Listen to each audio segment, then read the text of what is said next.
हिंदी सक्ती विरोधातील 5 जुलैला ठाकरेंची शिवसेना आणि मनसेचा एकत्र मोर्चा। ठाकरे बंधूंचा फोटो ट्विट करत संजय राऊतांची माहिती, तर ठाकरे इज ब्रँड म्हणत शहा आणि फडणवीसांनाही डिवचलं। हिंदी भाषेविरोधातील आंदोलनाच्या मार्गांसंदर्भात वरुण सरदेसाई आणि संदीप देशपांडेंमध्ये चर्चा। गिरगाव चौपाटी ते आझाद मैदान मोर्चा काढण्याचं मनसेचं मत, तर हुतात्मा चौकपासून मोर्चा सुरू करण्याची ठाकरेंच्या शिवसेनेची इच्छा। ठाकरे बंधूंच्या मोर्चाला शरद पवारांचा बच्चू कडूंच्या प्रहार संघटनेचाही पाठिंबा।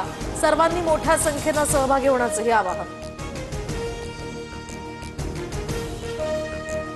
5 जुलैच्या या मोर्चासाठी मनसेच्या बाळा नांदगावकरांचा काँग्रेस नेते वडेट्टीवारांना फोन, तर दोन्ही भावांचं निमंत्रण आल्यास आम्हीही सकारात्मक, वडेट्टीवारांची भूमिका।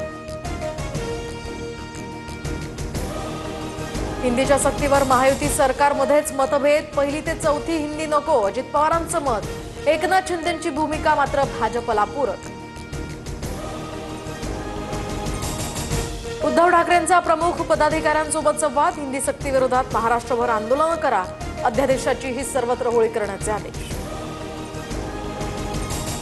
मोर्चे काढणाऱ्यांची मुलं कुठल्या माध्यमांच्या शाळेत शिकली, संपलेलं राजकीय अस्तित्व टिकवण्यासाठी हे मोर्चे काढले जात आहेत। भाजप नेते अमित चाटम यांचा ठाकरे बंधूंवर रोख। राज आणि उद्धव ठाकरे दोघेही गैरसमजाचे बळी, मंत्री आशिष शेलारांची टीका, तर आम्ही मराठीचे समर्थक पण हिंदुस्थानी भाषांचे खुनी नसल्याची ही भूमिका। शालेय शिक्षण अभ्यास कृती समितीच्या सभेत ठाकरे बंधू एकत्र येण्याची शक्यता। समितीकडून 29 जूनच्या सभेचं राज ठाकरेंनाही निमंत्रण, तर उद्धव ठाकरे सुद्धा या कार्यक्रमाला जाणार।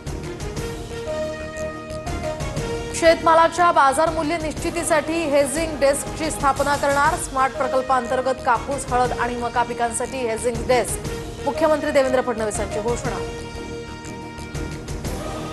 आता न्हावा शेवा कामगार भरतीच्या मुलाखती गुजरातऐवजी महाराष्ट्रातच होणार। मनसेच्या दणक्यानंतर जेएनपीटीचा निर्णय, राज ठाकरेंनाही पत्र।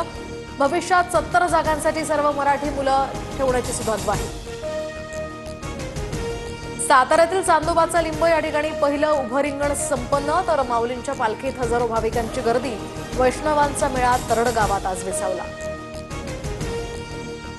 संत तुकाराम महाराजांच्या पालखीचा काटेवाडीत मेंढ्यांचं गोल रिंगण संपन्न, नेत्रदीपक सोहळ्यानं वारकरी सुखावले। पालखीचा इंदापूर तालुक्यातला आज संसर इथे मुक्काम। गरोदर महिलेच्या सोनोग्राफी दरम्यान फिनाईलचा वापर, जालन्यातील भोकरदन जिल्हा रुग्णालयातील धक्कादायक प्रकार, महिलेच्या पोटाची कातडी जळून इन्फेक्शन।